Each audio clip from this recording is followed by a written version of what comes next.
मेरा कोई नहीं है आपके सिवा। तो जो जो आपने अपना मान रखा वो सब वो घसीट लेंगे, क्योंकि वो कर तुम अकर तुम मन था कर तुम सर्व समर्थ है। दो प्रकार से, या अंदर से विवेक से वैराग्य प्रकट करके, या बाहर से राग ही हटा लेंगे। वो जगह नहीं रखेंगे जिसे आप अपना कह रहे हो। तैयार रहना। और यदि वास्तविक हृदय से ऐसी बात आ जाए तो उसी समय वो महात्मा हो गया। उसी समय करो सद्य, सद्य माने तत्काल, क्षिप्रम भवति धर्मात्मा। उसी समय बहुत जल्दी वो महात्मा बन जाता है।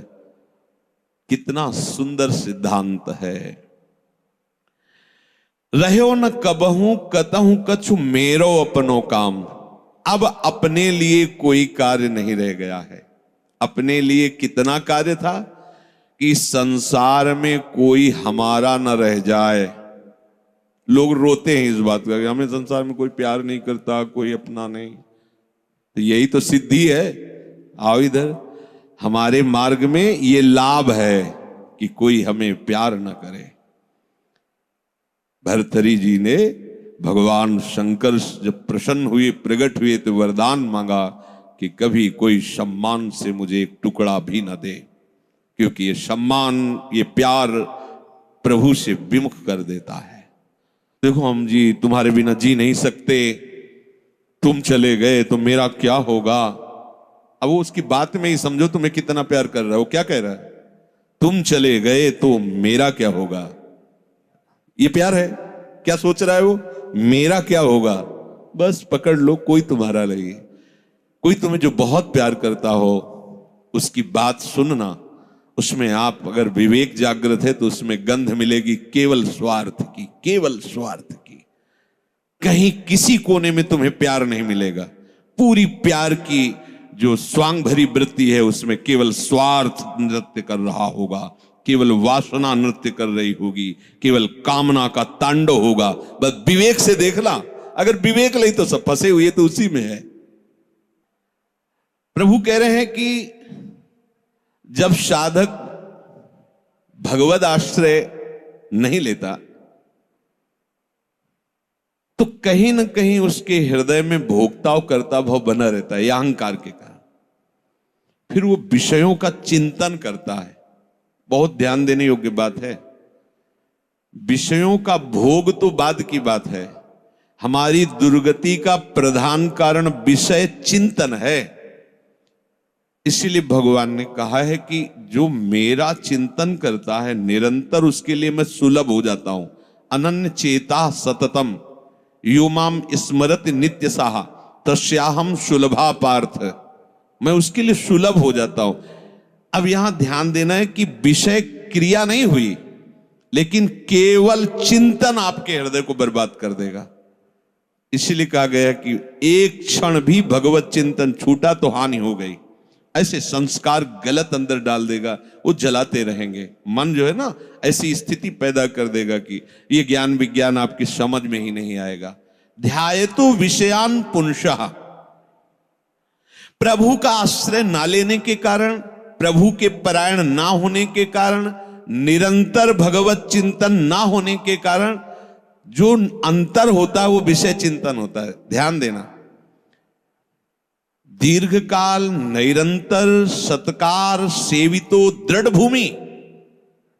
जब दीर्घकाल तक निरंतर भगवत चिंतन का अभ्यास किया जाता है तो दृढ़ भूमि वो इतना पक्का हो जाता है कि फिर आप छोड़ना भी चाहो तो नहीं छोड़ सकते। जैसे विषयी पुरुष भले कहीं भागवतिक स्थान में भी बैठा हो पर वो अपना ही दृश्य देखेगा, अपना ही चिंतन करेगा। ऐसे भागवतिक पुरुष भले ही वो विषय प्रपंच में बैठा हो लेकिन वो अपना ही दृश्य देखेगा, अपना ही चिंतन करेगा।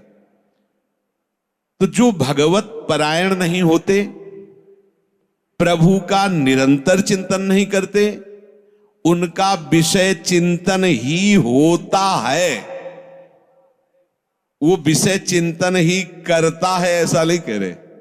स्वाभाविक होता है विषय चिंतन उससे, क्योंकि भगवत परायण नहीं है, निरंतर भगवत भजन का अभ्यास नहीं किया तो होगा क्या? विषयों को भोगता रहा है। उसी कर्तृत्व भोक्तत्व भाव का चिंतन होता रहता है। ये बहुत खतरनाक स्थिति, प्रायः इसी स्थिति में पूरा संसार है।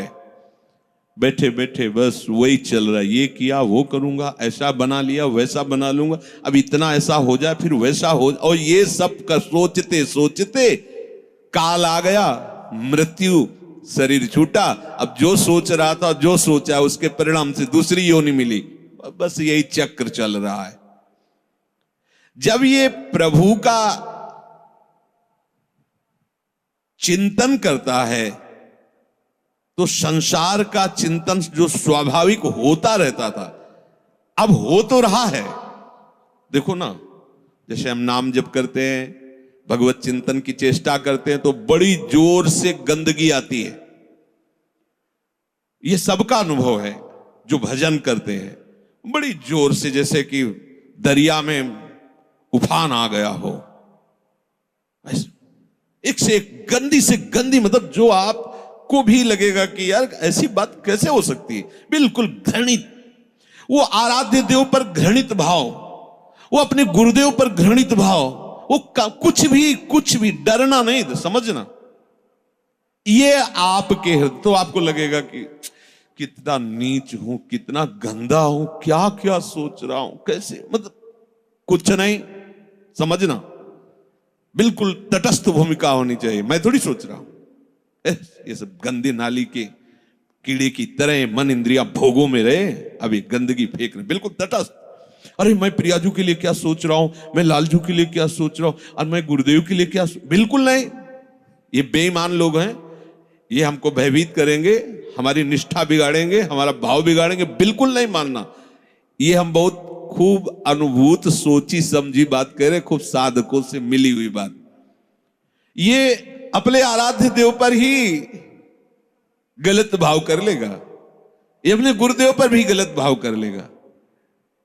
आपको डरना नहीं है, ये किसी भी तरह से आपको हटाना चाहता है। जहां आप भगवत चिंतन में लगे, अब भगवत चिंतन आपके हृदय में आए हुए या बसे हुए या पुराने संस्कार सब मिटाएगा।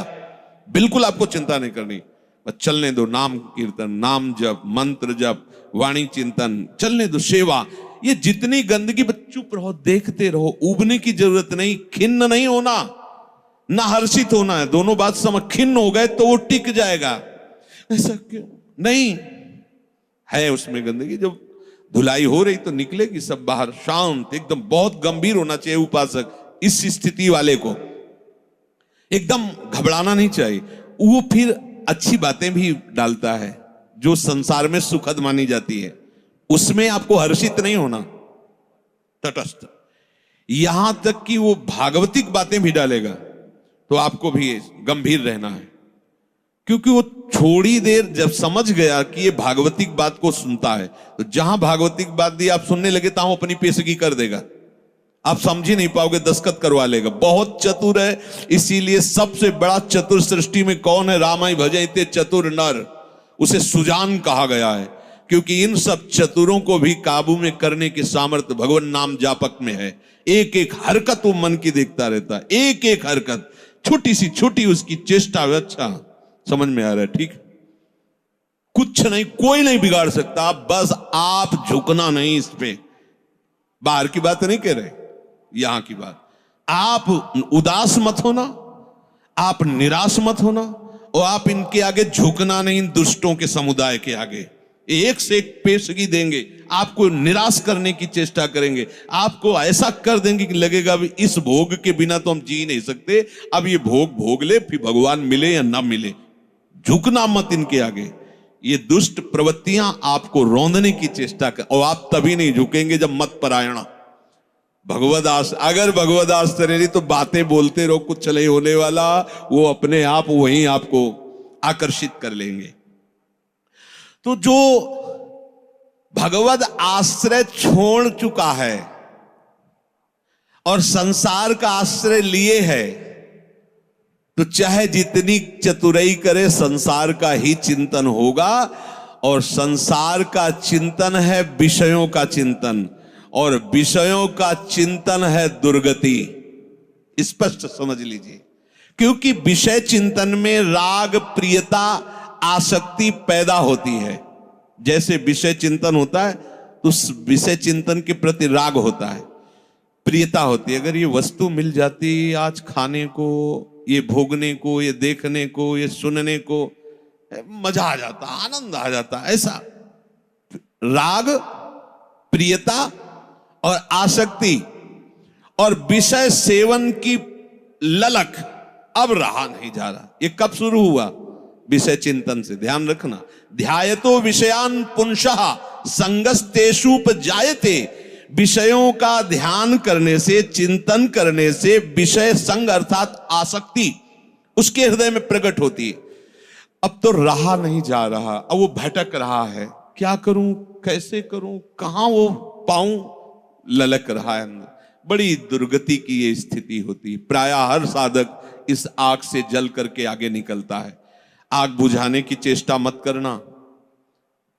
इसमें अगर आपने थोड़ी भी बैलेंस बनाने की कोशिश की तो मार्ग छूट जाएगा।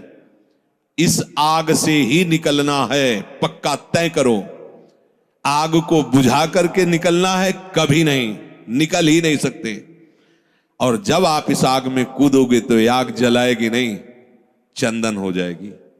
बाहर से तुम्हें लपटें दिखाई देंगी और जब अंदर प्रवेश करोगे कि हे प्रभु आपके लिए मैं जलूंगा, तो कहीं भी धुआं भी प्रवेश नहीं हुआ विभीषण के घर में। पूरी लंका राख हो गई, एक विभीषण कर गृह नाय। पूरा संसार जल रहा है, कामाग्नि, क्रोधाग्नि, लोभ, लेकिन भक्तों के हृदय में उसका धुआं भी प्रवेश नहीं करता, क्योंकि वहां भगवान का आश्रय है। विषयों का सेवन शरीर से भी ज्यादा घातक है मानसिक सेवन।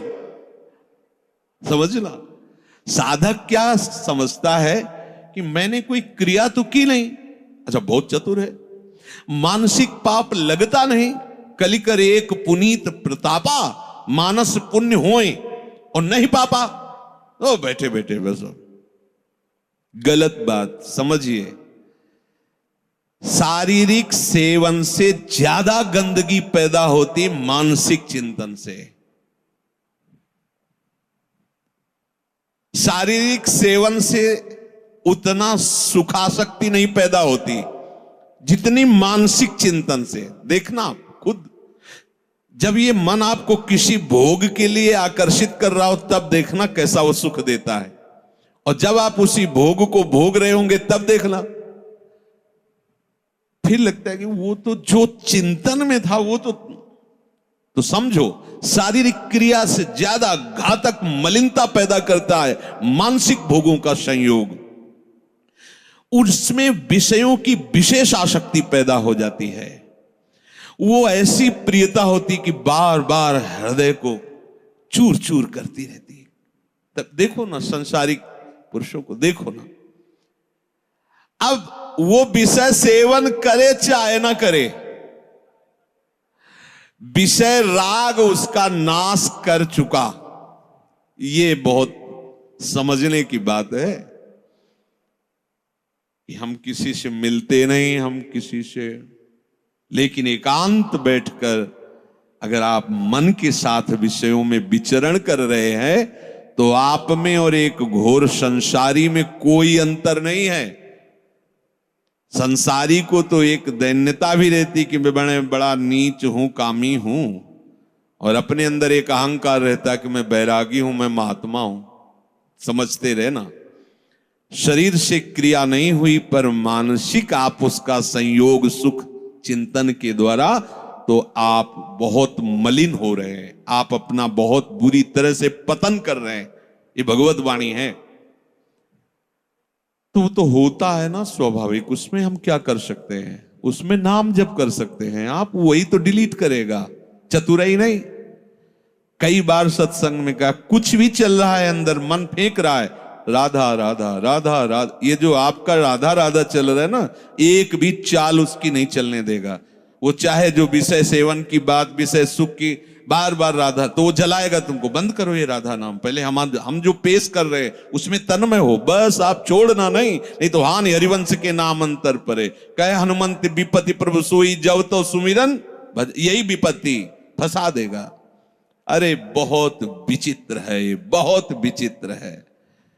लड़खड़ा कर कदम वहीं खड़े हो जाएंगे जहां चिंतन चल रहा है। बहुत घृणित मन की ये चिंतन वाली वृत्ति आपको क्रिया में उतार देगी, आप रुक नहीं पाएंगे। संगात संजायते कामः, जब आप विषयों का ध्यान दीजिए। ध्यायतो विषयान पुंसः, ये होगा, सबके होता है। जब लोग बात अरे हम तो समझते नहीं थे, ये काम ही है, आश्चर्य की बात है, कोई आश्चर्य की बात नहीं।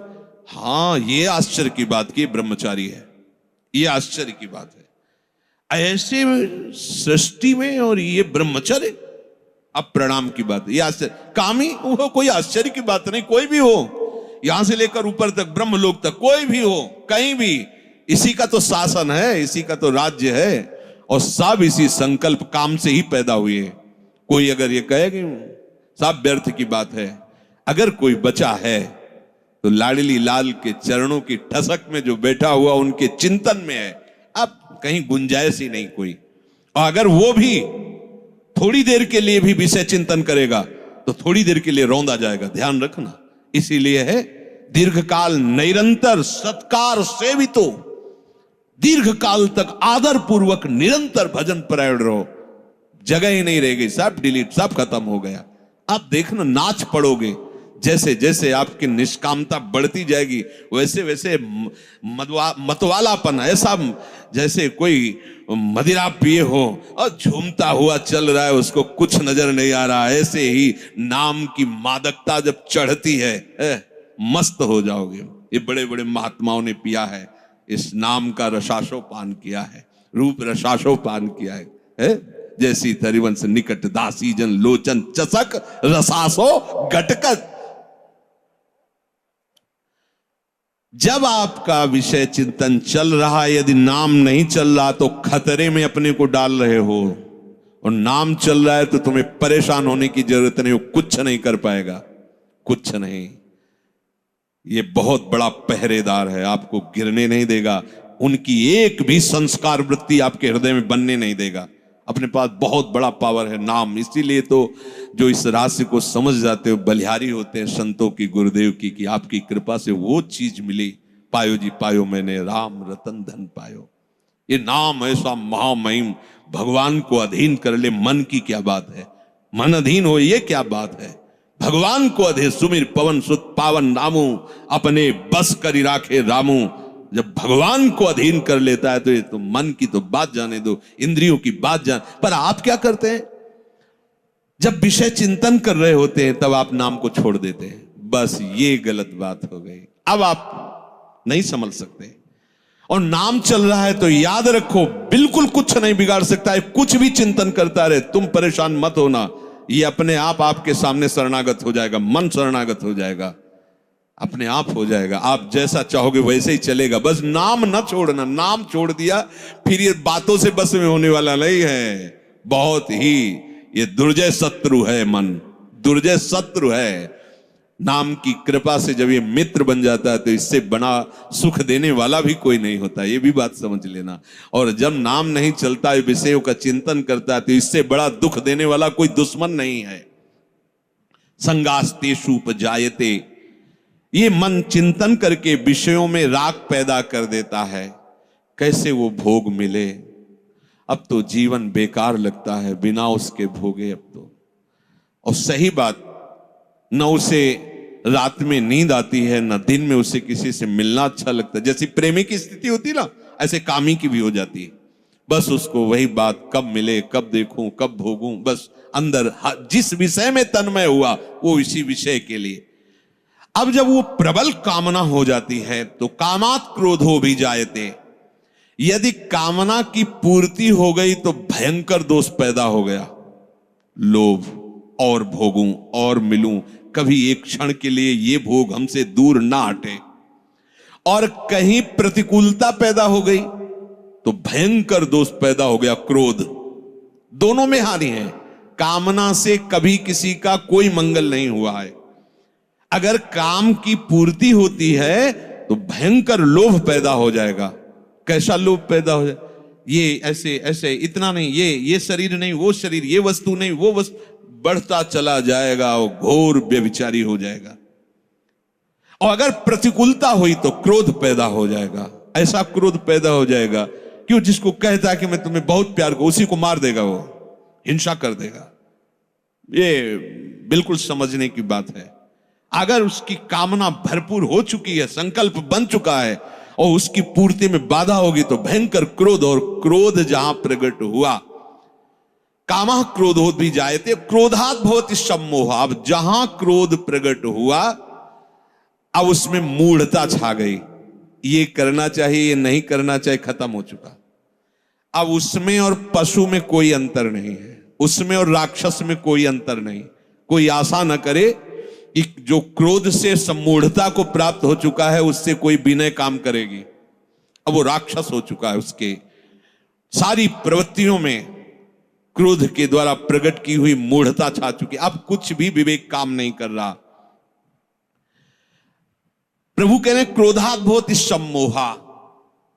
ऐसी मूढ़ता छा जाती है जो विचार की गुंजाइश नहीं रह जाती। वो रो रहा है सामने, या कोई, अब देखो रसेंद्री की ऐसी प्रबलता हुई, पशु पक्षियों को मार के खा रहा है जीव।